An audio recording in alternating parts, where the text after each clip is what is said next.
Donc je commence par les deux premières images ici.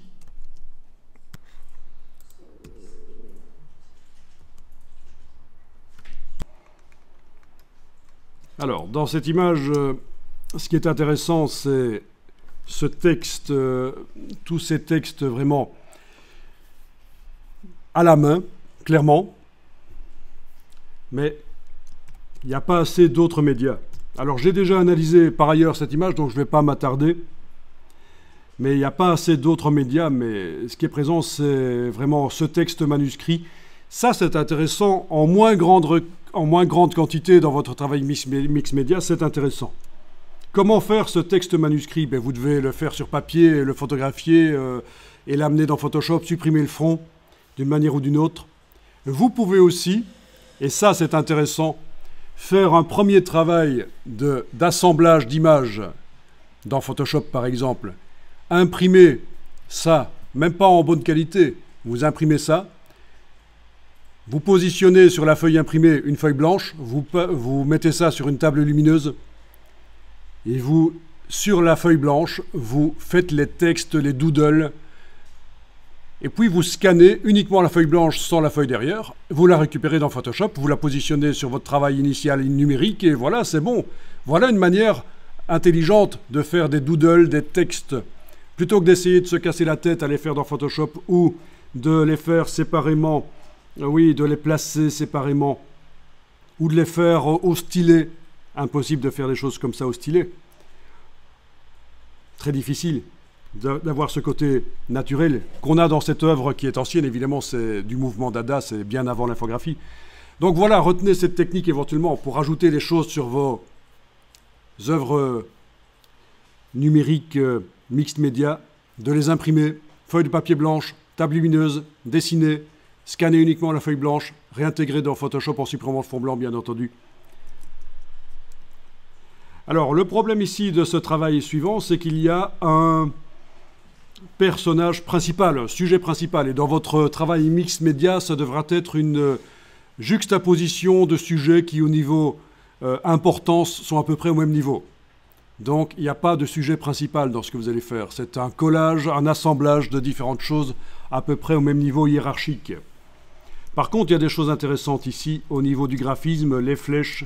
Là aussi, je l'ai déjà analysé ce travail précédemment. Les flèches, c'est un élément graphique intéressant. C'est du dynamisme, c'est graphique. Illustrator peut générer des flèches, Photoshop aussi. Elles peuvent être faites à la main comme ici, pourquoi pas aussi. Les pointillés aussi. Les choses comme ça ajoutées, les graphismes ajoutés à votre travail mix média, c'est intéressant, il ne faut pas hésiter. On a des motifs pas mal aussi, dessinés, des entrelacs. Ce sont des choses qui pourraient être intégrées. Donc c'est ce que je retiens de ce travail. Qu'est-ce qui est intéressant dans ce travail? C'est surtout cet ajout de graphisme. Ça fait un peu penser à l'art du sculpteur Calder, finalement, par la simplicité. Mais voilà, alors passons là-dessus. Je passe aux deux images suivantes. Donc ceci, pas du tout dans ce que nous recherchons.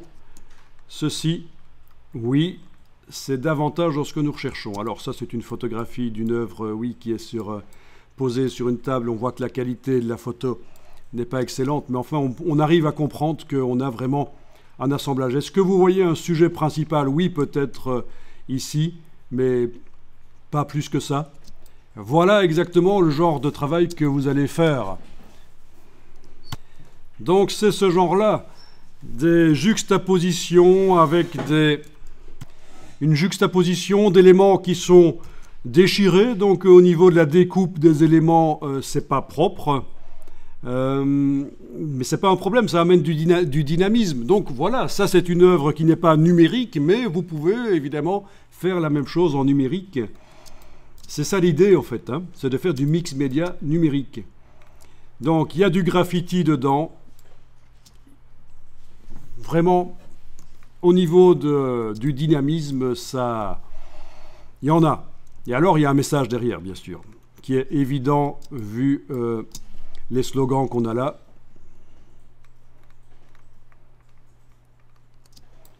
Voilà une œuvre, c'est une des premières là maintenant, lors de cette analyse que je viens de faire, qui se rapproche de ce que vous allez faire en mixed media.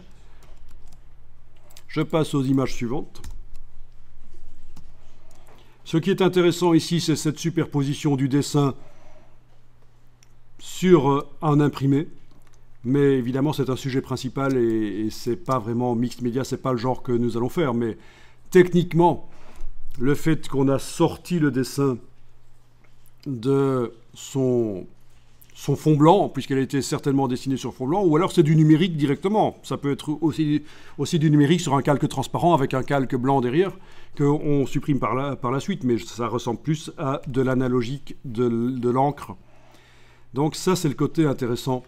Et bien sûr, pour arriver à sortir un dessin de son fond, soit on le met en mode produit, mais ça peut, s'il y a de la couleur, changer les couleurs, soit on utilise la technique de l'écrêtage par luminosité. Alors l'écrêtage par luminosité, pour ceux qui ne verraient pas, je montre juste ici, je ne vais pas faire la démo, je vais juste montrer où ça se situe quand on a un calque qui contient quelque chose.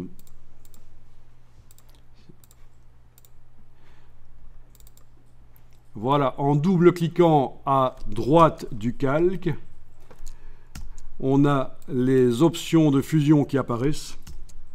Et c'est grâce au curseur ici, celui-là, qu'on peut séparer en deux. C'est grâce à ça que vous allez enlever le fond proprement sur un dessin qui a de la subtilité et de la couleur. Donc ça, c'était juste un petit rappel de la technique. Alors, comment est-ce qu'on fait? Vous aurez, si vous ne connaissez pas encore, vous aurez la vidéo qui vous explique comment faire ça. C'est quelque chose de très intéressant et d'essentiel, vraiment très intéressant pour le travail mixed media. Arriver à supprimer le fond derrière les objets et le faire sur des objets complexes comme ceci. Vous imaginez à la baguette magique supprimer le fond là-dedans?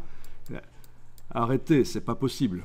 Donc il faut bien trouver une technique, et il y en a une qui existe depuis la première version de Photoshop, ou la version 2, ou 1.5, allez, soyons...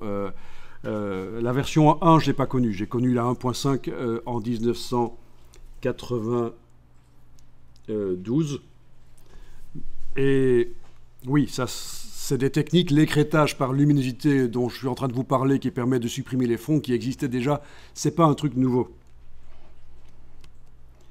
Vraiment, ça fait partie de la panoplie technique dont je vous fournirai la liste et les ressources pour pouvoir les étudier si vous ne les connaissez pas. Je passe aux deux images suivantes. Moins ce que nous recherchons, mais il y a quand même un truc intéressant au niveau graphique, ça c'est pas mal. L'œil qui réapparaît à travers une partie de l'image qui a été intégrée dans le visage, ça c'est le côté intéressant, mais non, c'est pas vers ça qu'on va aller. Ça non plus. Sujet principal, c'est plus du photomontage, ça. Je passe aux deux images suivantes.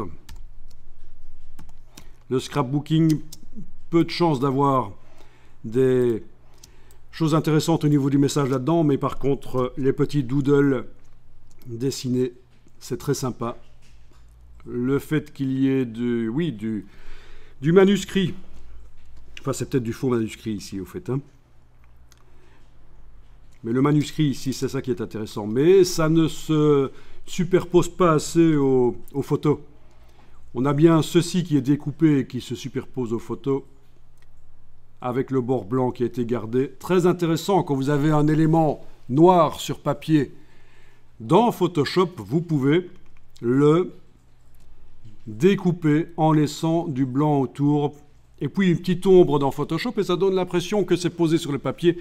Le fait qu'il y ait du blanc qui ait été gardé plutôt que d'avoir la branche ici simplement noire avec de la transparence autour, c'est beaucoup mieux d'avoir du blanc dans le cadre du travail mixed media. Ici, il y a des choses à aller chercher, des choses comme les ficelles ici. Bonjour la résolution. Les ficelles. Il est possible de faire ce genre d'effet de texte découpé qui se décolle partiellement par rapport au fond. Il est possible de faire ça dans Photoshop si ce genre de choses vous amuse.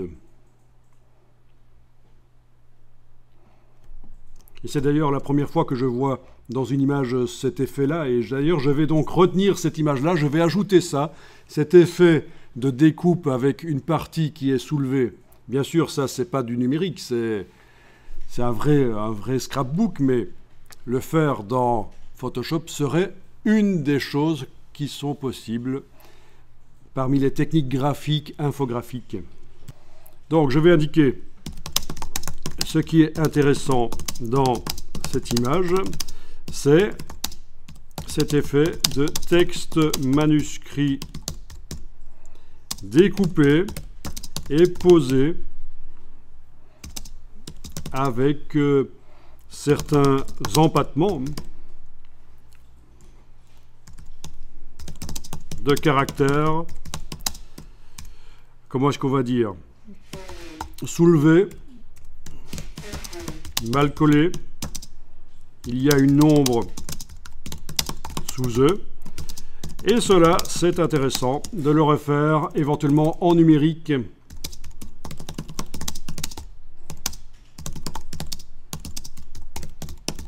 Avec Photoshop.